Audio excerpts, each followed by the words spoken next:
Assalamualaikum warahmatullahi wabarakatuh. Semangat pagi anak-anakku kelas 7 SMP Budi Utomo Surakarta. Semoga kita selalu diberikan Allah kesehatan, umur yang panjang dan barokah untuk ibadah sampai husnul khotimah.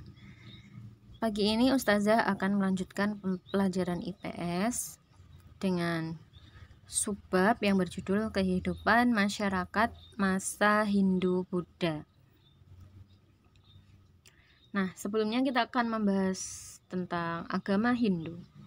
Agama Hindu merupakan kepercayaan yang memuja dan menyembah banyak dewa atau politeisme, dengan dewa utamanya yang disebut Trimurti, terdiri dari Brahma atau dewa pencipta, Wisnu, dewa pemelihara, dan Siwa, dewa perusak.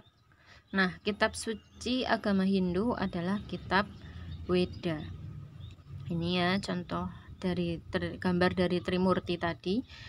Dari kiri yaitu dewa Wisnu, kemudian dewa Siwa, dewa Brahma, dan juga yang ketiga adalah dewa Siwa. Berikutnya yaitu agama Buddha. Agama Buddha diajarkan pertama kali oleh Siddhartha Gautama atau Buddha Gautama, putra Raja Sudodana dari kerajaan Kosala di Kapilawastu. Pokok ajaran agama Buddha adalah bahwa manusia hidup itu dalam keadaan samsara atau menderita.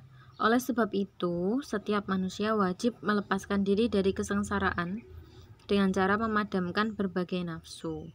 Kitab suci agama Buddha adalah Tripitaka.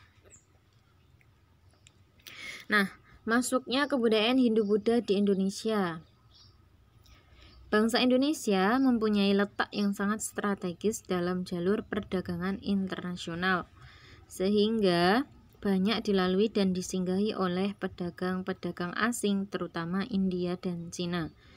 Proses masuknya agama dan kebudayaan Hindu-Buddha ke Indonesia melalui kegiatan perdagangan.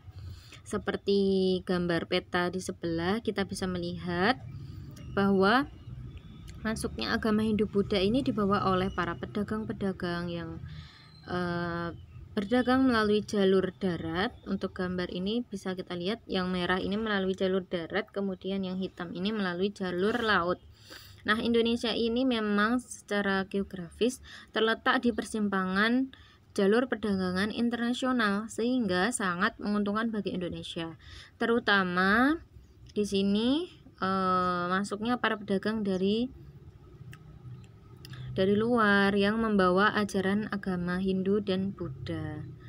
Seperti ini bisa kita lihat di situ awal muasal masuknya agama Hindu Buddha itu dari India dan juga dari Cina.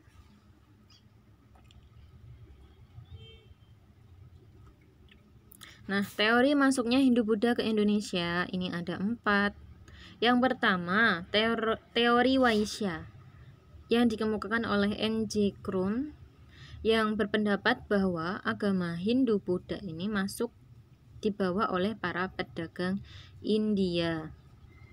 Yang kedua, teori Ksatria yang dikemukakan oleh C.C. Burke. Pembawanya adalah para ksatria India.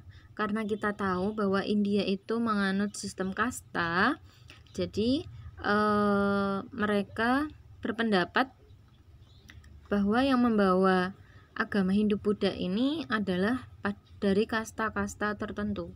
Kalau teori ksatria, mereka berpendapat yang membawa adalah para ksatria India. Kemudian teori Brahmana yang dikemukakan oleh Van Leer. Para Brahmana yang diundang ke Indonesia lah yang membawa agama Hindu-Buddha ke Indonesia. Kasta India itu kan ada 4, ada Brahmana, Ksatria, Waisya, dan Sudra. untuk Brahmana ini adalah golongan tertinggi, yaitu bangsawan, para raja, kemudian ksatria ini adalah tokoh-tokoh yang berpendidikan seperti itu. Kemudian Waisya ini adalah pedagang, dan yang keempat adalah Sudra, yaitu golongan rakyat jelata menengah ke bawah seperti itu. Kemudian yang keempat, teori arus balik yang dikemukakan oleh F.D.K. Bosch. Pembawanya adalah orang-orang Indonesia yang belajar ke India. Teori arus balik ini artinya setelah ajaran masuk, kemudian para orang asli Indonesia ini kemudian mencari ilmu di India dan kembali lagi ke Indonesia untuk menyebarkan agama menurut teori arus balik. Nah, jalur masuknya Hindu-Buddha ke Indonesia itu ada dua. Yang pertama melalui jalur laut. Melalui jalur laut yaitu dengan mengikuti rombongan pedagang yang melakukan pelayaran dari Asia Selatan ke Asia Timur. Rute penyebarannya adalah mulai dari India, Myanmar, Thailand, Semenanjung Malaya, Nusantara yaitu Indonesia, kemudian Kamboja, Vietnam, Cina, Korea, dan Jepang. Kemudian melalui jalur darat. Para penyebar yang menggunakan jalur darat ada yang ikut menumpang para kafilah melalui jalur sutra, yaitu dari India ke Tibet, terus ke utara hingga sampai di Cina, Korea, dan Jepang. Nah, di sini kita dapat melihat jalur masuknya Hindu-Buddha ke Indonesia. Yang panah merah itu adalah Mahayana.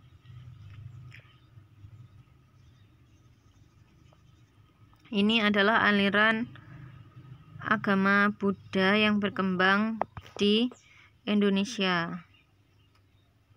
Bisa kita lihat awalnya memang berasal dari India, kemudian ke Indonesia, menyebar lagi ke Cina. Hampir seluruh bagian Asia itu sudah tersebar secara meluas.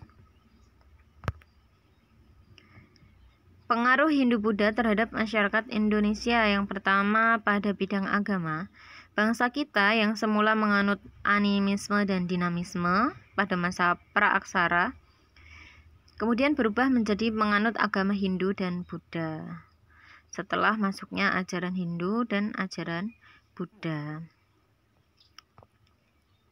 Awalnya menyembah pada roh-roh halus dan juga benda-benda yang dianggap gaib. Kemudian setelah masuknya ajaran Hindu dan Buddha, masyarakat mulai meyakini agama Hindu dan Buddha.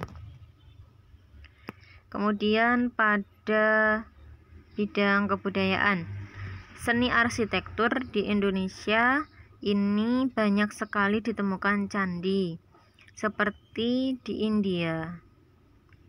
Jadi candi-candi ini meniru budaya yang ada dari India.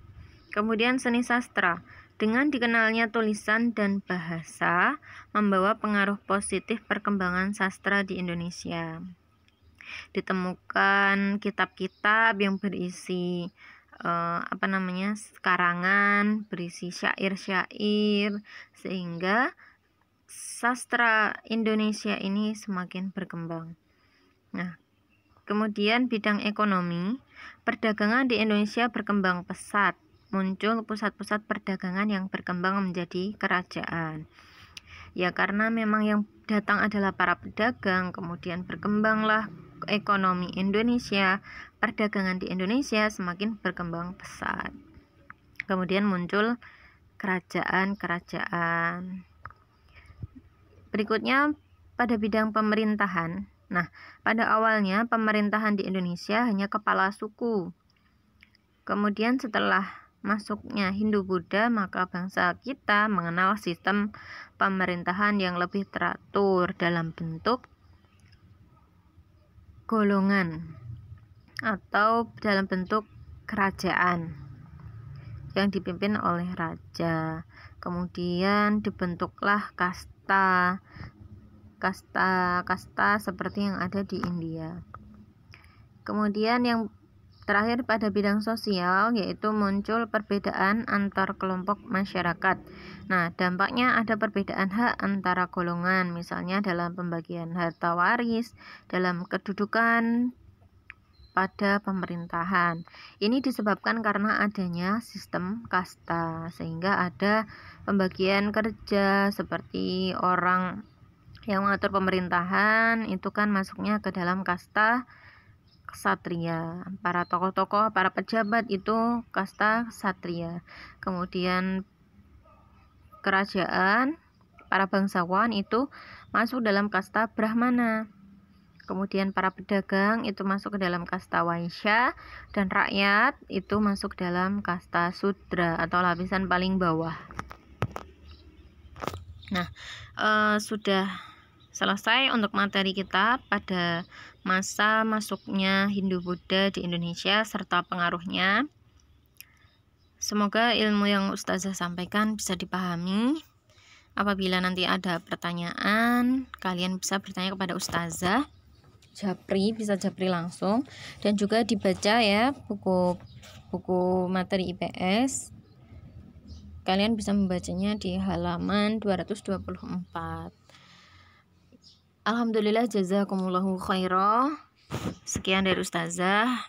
Assalamualaikum warahmatullahi wabarakatuh.